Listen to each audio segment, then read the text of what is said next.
आज मैं भक्तों को एक बात समझा रहा था सवेरे। ये संसार एक बाजार है। संसार क्या है? संसार क्या है? और आप लोग बाजार जाते हो तो कुछ ना कुछ खरीदने जाते हो। बोलो हाँ। संसार क्या है?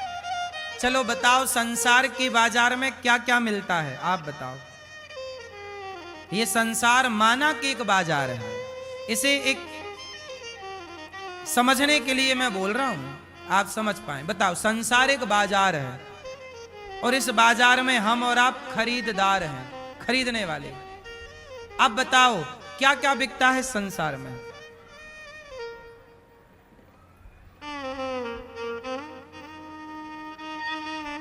आप बताओ चश्मा वाले भैया, ये संसार की बाजार में क्या क्या मिलता है? हैं?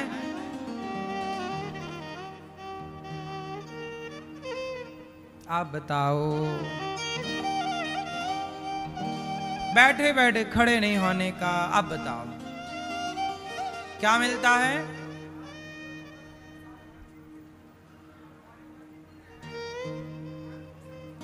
सुनो, ये संसार एक बाजार है और यहां केवल दो चीजें मिलती हैं। क्या?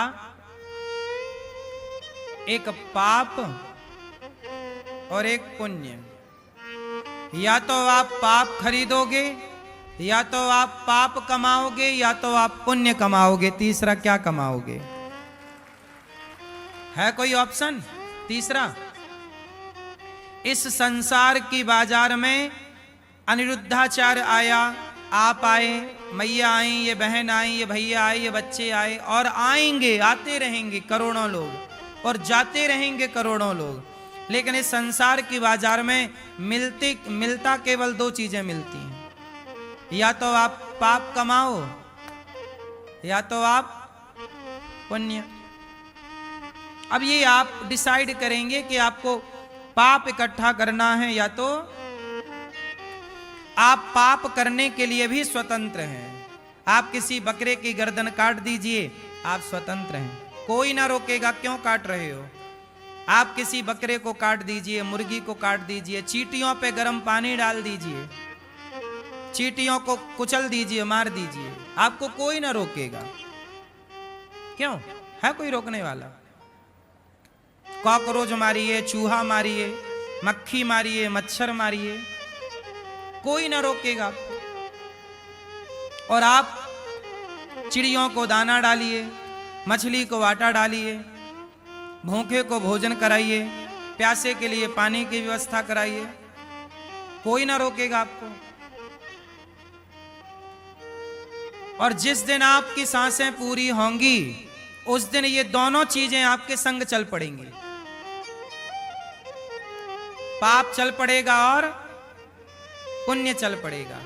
तो इस संसार में हम या तो पाप कर रहे हैं या तो पुण्य कर रहे हैं। अब आप लोग जरा दर्पण देखा करो सवेरे सवेरे, तो जरूर देखा करो कि आपके इन हाथों से, आपकी इन आंखों से, आपके इन कानों से आप पाप इकट्ठा कर रहे हैं या पुण्य इकट्ठा कर रहे हैं। जब आप इन हाथों से किसी को मारते हैं तो वो पाप होता है, और इन हाथों से किसी के पांव दबाते हो या रोटी परोसते हो, वो पुण्य होता है। जब इन आंखों से आप किसी गलत दृश्य को देखते हो, वो पाप होता है, और इन्हीं आंखों से जब आप भगवान का दर्शन करते हो, वो पुण्य होता है। इन्हीं पांव से जब आप किसी को मारते हो, पांव से नहीं, लाते मारते, वो पाप है, और इन्हीं पांव से चलकर वृंदावन आते हो, ये पुण्य होता है। किसी का भला करने के लिए पांव बढ़ाते हो, पाप भी कमा रहे हैं, कुछ लोग पुण्य भी कमा रहे हैं। अब देख लो आप लोग क्या कमा रहे हो। जो आप कमाओगे वही आपके झोली पे आएगा, पॉकेट पे आएगा, और रोकेगा कोई ना। इसलिए साहब, अनिरुद्धाचार्य बहुत डरता है पाप कमाने से। पाप क्यों करें? क्यों करें पाप? बताओ। मैं शराब भी पी सकता हूं और अनार का रस भी पी सकता हूं। क्या बेहतर है मेरे लिए? क्यों? शराब पीऊं तो कौन रोकेगा, और अनार का रस पीऊं, लस्सी पीऊं, छाछ पीऊं, कौन रोकेगा? इसलिए ईश्वर ने हम सबको अक्ल दे रखी है, बुद्धि। क्या प्राप्त करना है, कहां जाना है, किस ओर तेरी मंजिल, किस ओर जा रहा है, कहां के लिए निकले थे और कहां चल पड़े। सुनो, एक बाप था, उसने बेटे को 100 रुपए दिए, जाओ बेटा ये 100 रुपए ले लो, और बाजार में ताजे ताजे फल आए हैं, जरा 1 किलो फल लेके आओ, जाओ। 100 रुपए लिया बेटे ने और चला बाजार। ध्यान से सुनना, बाजार में गया तो वहां एक मंदारी बंदर को नचा रहा था। नाच बंदर नाच, नाच बंदर, बंदर नाचे। वो खेल सारे लोग देख रहे थे, तो ये बेटा भी देखने लग गया, जिसके बाप ने 100 रुपए दे के बाजार भेजा था। खेल इतना जबरदस्त था, मजा आया। आखिरी में बंदर ने कटोरा लिया, सबसे मांगा, इसे भी बड़ी दया आई और इसने 100 रुपए, इतना प्रभावित हो गया कि वो 100 रुपए वो बंदर के कटोरे में डाल दिया। मंदारी चला गया। जब मंदारी गया तो इसे याद आया कि मेरे पिता ने तो 100 रुपए कुछ और काम के लिए दिया। वो बाजार में दुकानों की तरफ गया, तब तक दुकानें बंद हो गईं। खाली हाथ लौटा। पिता ने कहा बेटा फल लाए? ना पिताजी, दुकानें बंद हो गईं। पिता ने कहा कोई बात नहीं, दुकानें क्यों बंद हो गई, तुम तो टाइम से गए थे। बोला क्या बताएं, चलो कोई बात नहीं, दुकानें बंद, पैसा लाओ वापस करो। अब बताओ पैसा वापस कर पाएगा? जिस काम के लिए गया था वो काम हुआ नहीं और पैसे भी खर्च हो गए। बात समझ में आई? अब आओ इसे दूसरे तरीके से समझते हैं। एक पिता ने बेटे को 100 रुपए देकर बाजार भेजा, तो एक पिता है परमात्मा और बेटा है आप सब। आप सबको भगवान ने 100 रुपए दे के बाजार भेजा है, मतलब 100 साल की आयु। आपकी उम्र कितने साल की है? लगभग 100 वर्ष। तो आपके 100 साल की उम्र दे के भगवान ने संसार में भेजा, कहा जाओ फल लेके आओ। कौन से फल? अच्छे अच्छे कर्मों के फल। जाओ अच्छे कर्म करो और अच्छे अच्छे कर्मों के फल लेके आओ। कितने रुपए दिए? 100 रुपए, मतलब 100 साल दिए अच्छे कर्म करने के लिए। लेकिन बेटा बाजार आया, जब आप संसार आए तो वो कहां फंस गया? मंदारी के खेल में। ऐसे आप लोग संसार में आते हो तो आप भी बंदर के नाच में फंस जाते हो। ये बंदर का नाच क्या है? आपकी पत्नी, आपका पति, आपके बच्चे, सारी जिंदगी गृहस्थ में आदमी क्या करता है? नाचता है। कभी पत्नी नाचती है, कभी पति नाचता है, कभी बच्चे नाचते हैं। और लोग क्या कहते हैं? अरे हमारी तो सवेरे से शाम तक हम नाच रहे हैं। कई बार पत्नियां गुस्से में क्या बोलती, हम तो सवेरे से नाच रही हैं। पति बोला हम सवेरे से नाच रहे, दिन भर ऑफिस घर ऑफिस घर, ये नाच। और इसी नाचने में, इसी मंदारी के नाच कूद में, इसी संसार की भागा दौड़ी में आपके 100 रुपए खर्च हो गए। 100 रुपए खर्च हो गए मतलब 100 साल चले गए। मतलब देखो, आप 10 साल तक का बच्चा तो कुछ समझता नहीं है, 15 साल तक का बच्चा भी कुछ नहीं समझता धर्म को, आध्यात्म को, भक्ति को। बात समझो। 20 साल का बच्चा थोड़ा समझने लगता है, और जैसे ही समझता है वो अंधा हो जाता है जवानी में। और जवानी में अंधा हुआ, किसी लड़की से, किसी लड़के से प्यार हो जाता है, क्योंकि उसकी उम्र आ गई ना। फिर शादी हो गई तो जिम्मेदारियों में बंध गया, और सारी जिंदगी जिम्मेदारियां उठाते उठाते उठाते उठाते उसके बच्चे बच्चे हुए।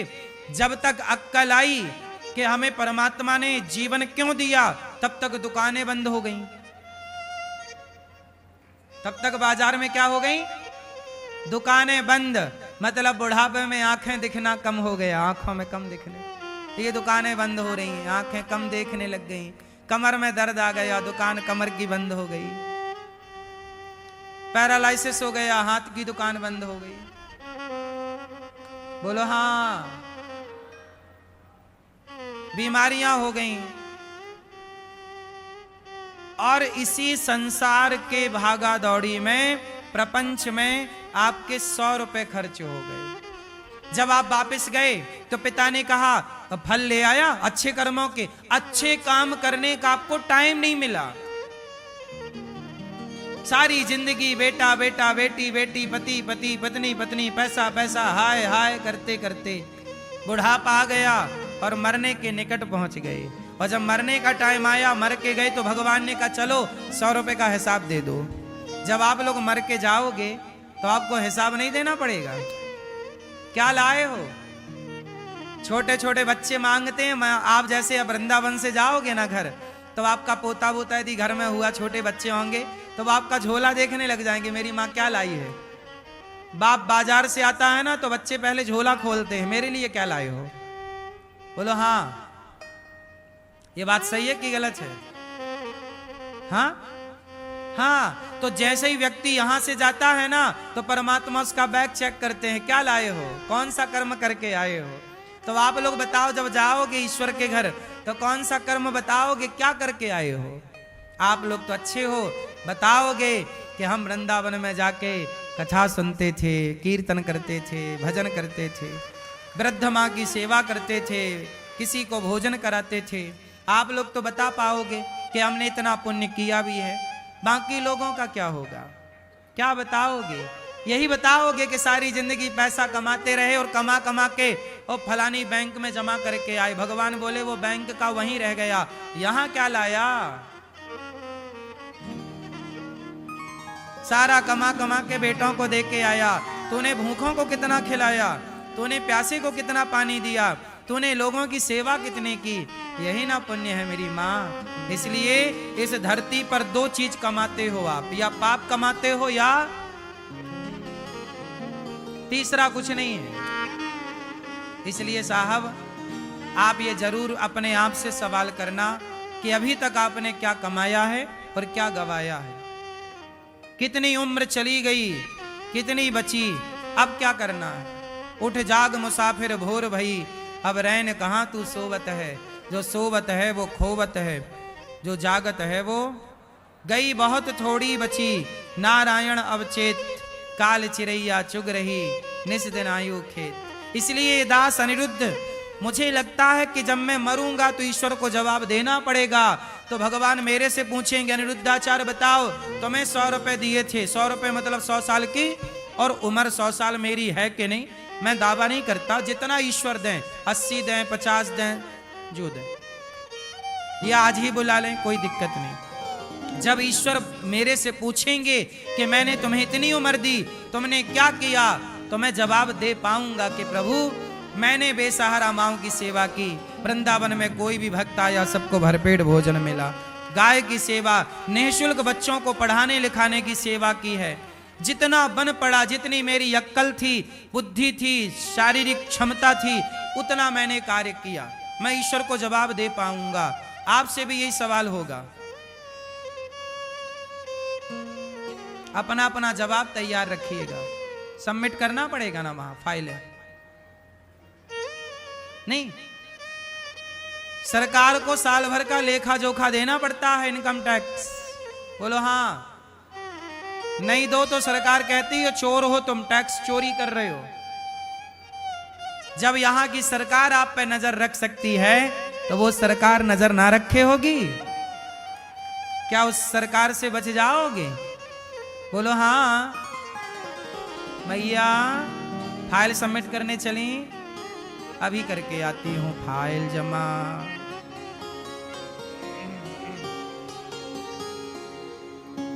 इसलिए साहब बहुत अच्छे से विचार करके काम किया। चींटी मारने से पहले सोचो कि तुम्हारा फायदा क्या है। किसी को गाली देने से पहले सोचो कि तुम्हारा फायदा क्या, क्यों देना है।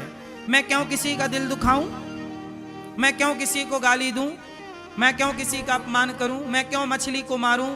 मेरा फायदा क्या है मछली मारने से, क्यों साहब?